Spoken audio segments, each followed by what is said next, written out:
Hello guys, स्वागत है एक बार फिर से यूट्यूब चैनल पर। गाइस, आज के वीडियो में हम बात करने वाले हैं how to apply CGHS card for family pensioners. यानी कि गाइस, जो मेन पेंशनर होता है यानी कि जो एम्प्लॉय होता है, अगर उसकी डेथ हो जाती है और उसके बाद में जो फैमिली पेंशन है वो उसके फैमिली मेम्बर्स को मिल रही है, यानी कि उसकी वाइफ या फिर उसकी सन या फिर डॉटर को मिल रही है, तो उस केस में जो कार्ड है वो कैसे अप्लाई होगा, उसके डॉक्यूमेंट्स क्या क्या रिक्वायरमेंट होंगी, उसके ऊपर हम आज बात कर लेते हैं।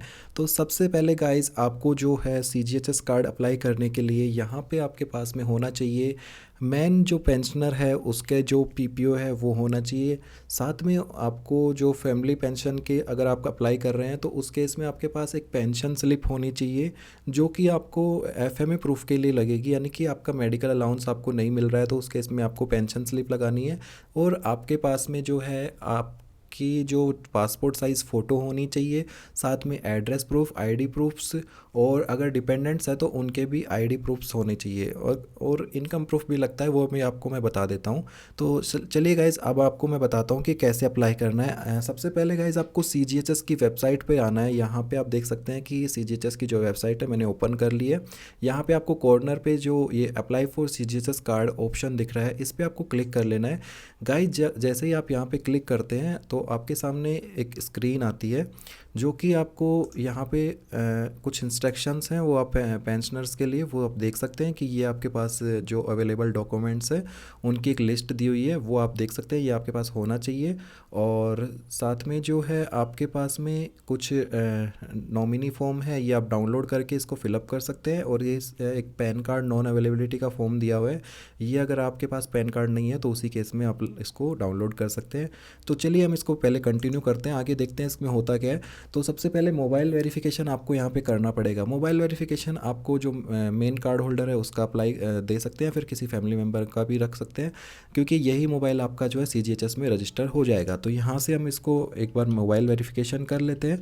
तो हमने यहाँ पे मोबाइल वेरिफिकेशन में कर लिया है, वेरीफाई करके OTP डाला है। OTP आपके इसी मोबाइल नंबर पे आपको OTP रिसीव होगा, तो वो OTP आपको इसमें एंटर कर लेना है। मैं यहाँ से इसमें OTP जैसे ही एंटर करता हूँ तो आप देख सकते हैं कि यहाँ पे मैं वैलिडेट करता हूँ। वैलिडेट करने के बाद में OTP जो है सक्सेसफुली वेरीफाई हो गया है। ओके पे कंटिन्यू पे क्लिक करना है, और जैसे ही आप इसको करेंगे तो आपके सामने जो है ये वाला स्क्रीन ओपन होगा। इसमें जो आप देख सकते हैं कि आपके सामने पेंशनर कार्ड जो फर्स्ट ऑप्शन है उसको आपको सेलेक्ट करना है, यानी कि retired employee applying for pensioner card.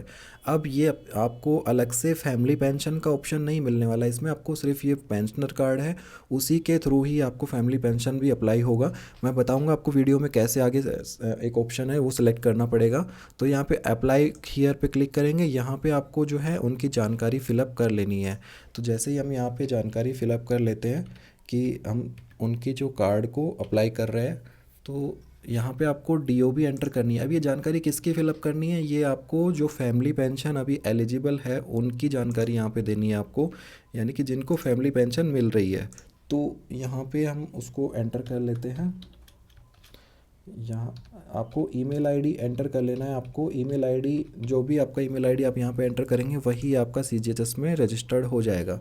Residential address आपको यहाँ पे फिलअप कर लेना है। रेजिडेंशियल एड्रेस आपका वहीं का होना चाहिए जहाँ पे आप कार्ड अप्लाई कर रहे हैं, जिस सिटी से आप अप्लाई कर रहे हैं, तो उसी जगह का आपको रेजिडेंशियल एड्रेस पूरा एंटर करना है, जो कि आपके रेजिडेंशियल प्रूफ में दिया हुआ है। क्योंकि आपका ये एड्रेस जो है वेरीफाई होगा आपके एड्रेस प्रूफ के थ्रू जो आपने अपलोड किया है। यहाँ पे आपको पैन कार्ड डाल देना है। पैन कार्ड नंबर जो है वो आपके फैमिली पेंशन जिसको मिल रही है उनका ही डालना है यहाँ पे। तो इसको आप स्किप भी कर सकते हैं क्योंकि स्टार मैंडेटरी नहीं है इस पर। यहाँ पे मैं पिन कोड डाल देता हूँ, और फिर मुझे स्टेट सेलेक्ट करना है। तो स्टेट में मैं यहाँ पे अपना स्टेट जो है वो सिलेक्ट कर लेता हूँ कि जिस स्टेट से आपको CGHS कार्ड अप्लाई करना है उसी स्टेट को आपको यहाँ पे सिलेक्ट करना है। फिर आपको यहाँ पे डिस्ट्रिक्ट सेलेक्ट करना है, जिस डिस्ट्रिक्ट के लिए आप अप्लाई करना चाह रहे हैं उसी डिस्ट्रिक्ट में आपको यहाँ पे सेलेक्ट कर लेना है। और CGHS कवर्ड सिटी जो है यहाँ पे आपको दिखा देगी, तो उसमें से जो भी आपकी कवर्ड सिटी है वो आपको सेलेक्ट कर लेनी है, जो भी नियरेस्ट आपकी पड़ती है। और यहाँ पे कंसर्न एडी ऑफिस ऑटोमेटिकली ले लेगा। यहाँ पे वेलनेस सेंटर आपको सेलेक्ट करना पड़ेगा, जो कि वेलनेस सेंटर आपके नियरेस्ट पड़ता है, उसी वेलनेस सेंटर को आपको सेलेक्ट करना है। यहाँ पे मैं वेलनेस सेंटर सेलेक्ट करके अब आप यहाँ पे आपको जो है मेन जो फैमिली पेंशनर है उनकी पासपोर्ट साइज़ फ़ोटो अपलोड करनी है। तो यहाँ पे आपको दो ऑप्शन आपके पास में, या तो आप कैप्चर कर सकते हैं फ़ोटो को या फिर आप अपलोड कर सकते हैं। साथ में इसमें जो नीचे आपको ये दिया हुआ है इंस्ट्रक्शंस, उसके हिसाब से ही आपको फ़ोटो कैप्चर करनी है। आपके जो पीछे है वो बैकग्राउंड जो है वो लाइट कलर का बैकग्राउंड होना चाहिए। आपकी 75% जो फ़ोटो है वो आपकी फ्रेम में होनी चाहिए।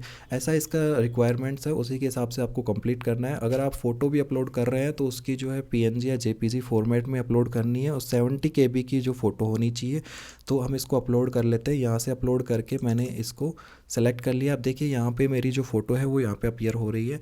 अब हम नेक्स्ट स्टेप पे जो आईडी प्रूफ है वो हमें अपलोड करना है। आईडी प्रूफ में आप देख सकते हैं कि आपके सामने ये ऑप्शंस है।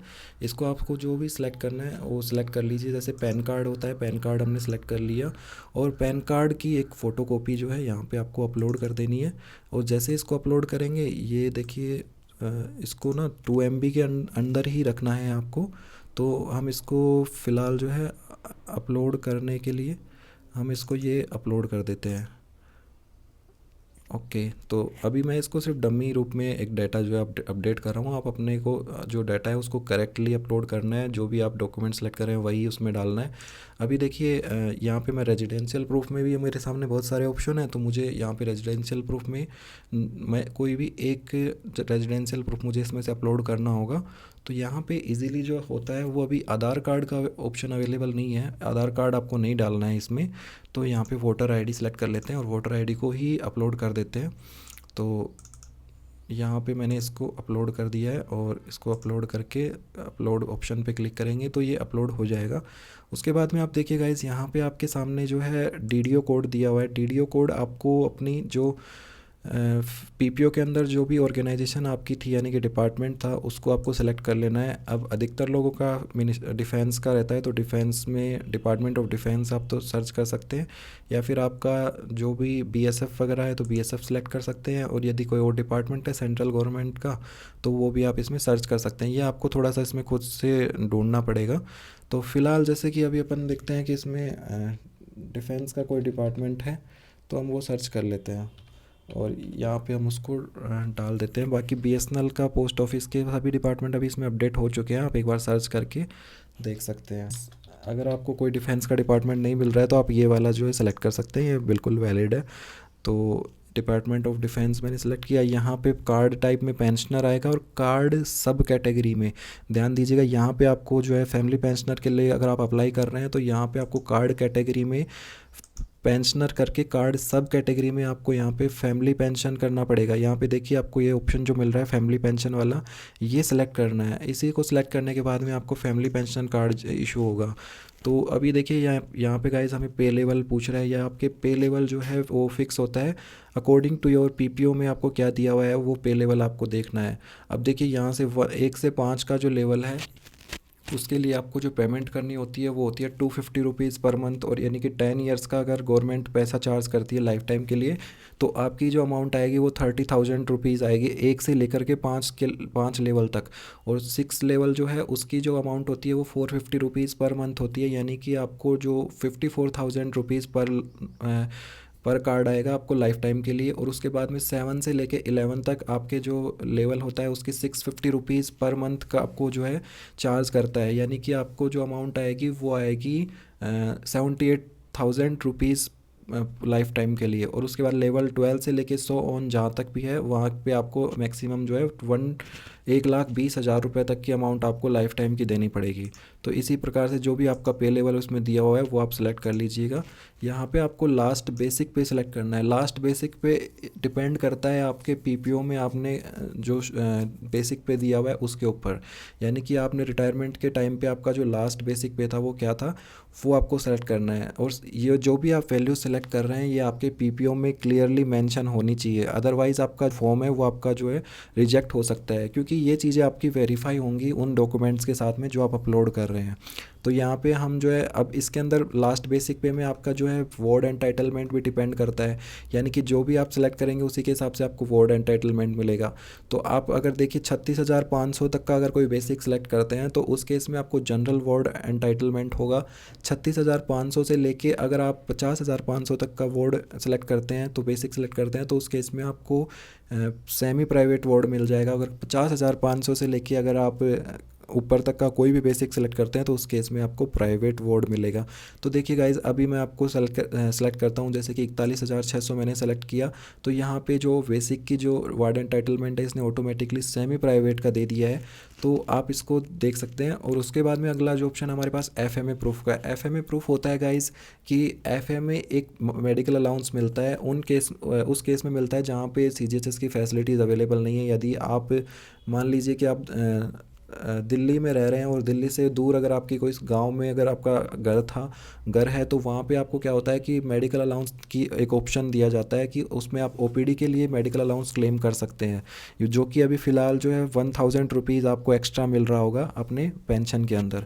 अगर वो मेडिकल अलाउंस आपको मिल रहा है तो उस केस में आपको आई एम अवेलिंग FMA करना है, यानी आपको 1,000 रुपये यदि मिल रहा है तो आपको आई एम अवेलिंग FMA करेंगे तो आपको जो कार्ड मिलेगा यहाँ से CGHS से वो सिर्फ IPD का कार्ड मिलेगा, यानी कि आपको सिर्फ एडमिशन के लिए ही कार्ड रहेगा, यानी कि OPD में आपको फैसिलिटीज़ नहीं रहेंगी। तो ये आप ध्यान देना इस चीज़ का कि आपको अगर दोनों फैसिलिटीज़ अवेल करनी है तो इस केस में आपको FMA को बंद करवा के फिर उसके बाद में न्यू पेंशन स्लिप जब आती है उसी के साथ इसको अप्लाई करना है। तो I am not availing FMA करेंगे तो यहाँ पे IPD एंड OPD बोथ जो है यहाँ पे आपको ऑप्शन मिल जाएगा। और पेंशन प्रूफ में आप देख सकते हैं कि यहाँ पे पेंशन प्रूफ में PPO आपको अपलोड कर सकते हैं या फिर प्रोविज़नल PPO अपलोड कर सकते हैं। अगर आपका जो NPS वाले जो केसेस हैं उस केस में आपको सर्विस सर्टिफिकेट अपलोड करना है यहाँ पे, जो कि डिपार्टमेंट से आपको मिलेगा, तो उस केस में आप सर्विस सर्टिफिकेट अपलोड कर सकते हैं। तो फिलहाल जो है PPO आपको अपलोड करना है। ये प्रोविज़नल PPO क्या होता है उसकी बात कर लेते हैं। प्रोविज़नल PPO होता है कि कई केस में क्या होता है कि रिटायरमेंट के बाद में अगर कुछ इशू होता है तो उस केस में जो है डिपार्टमेंट PPO इशू नहीं कर पाता है, तो वहाँ जो है प्रोविज़नल PPO इशू किया जाता है जो कि 1 साल के लिए वैलिड होता है। उस केस में आप प्रोविज़नल PPO के थ्रू अप्लाई कर सकते हैं और कार्ड आपको जो मिलेगा वो 1 साल के लिए ही मिलेगा। जैसे ही मैं यहाँ पे प्रोविज़नल PPO सेलेक्ट करता हूँ तो देखिए आप कार्ड वैलिडिटी ऑटोमेटिकली 1 ईयर यहाँ पे हो जाती है। और अगर मैं PPO सेलेक्ट करता हूँ जो कि परमानेंट होता है तो उस केस में मुझे लाइफ टाइम तक का भी कार्ड मिलता है इसमें। अब यहाँ पे कार्ड वैलिडिटी में आपको सेलेक्ट करना है कि आपको कितने टाइम के लिए आपको कार्ड चाहिए, उसी हिसाब से आपका कॉन्ट्रीब्यूशन डिसाइड होगा। अगर मैंने आपको बताया कि जैसे मान लो लेवल 5 मैंने सेलेक्ट किया है तो यहाँ पे अगर मैं 1 साल के लिए अगर अप्लाई करता हूँ तो मुझे 3,000 का पेमेंट करना पड़ेगा। और वैसे ही मैं अगर 2 साल के लिए अप्लाई करता हूँ तो मुझे 6,000 रुपये का पेमेंट करना पड़ेगा। 3 साल के लिए मुझे 9,000 रुपये का पेमेंट करना पड़ेगा और लाइफ टाइम के लिए मुझे 30,000 रुपये का पेमेंट करना पड़ेगा, जो कि मुझे लाइफ टाइम मिल जाएगा।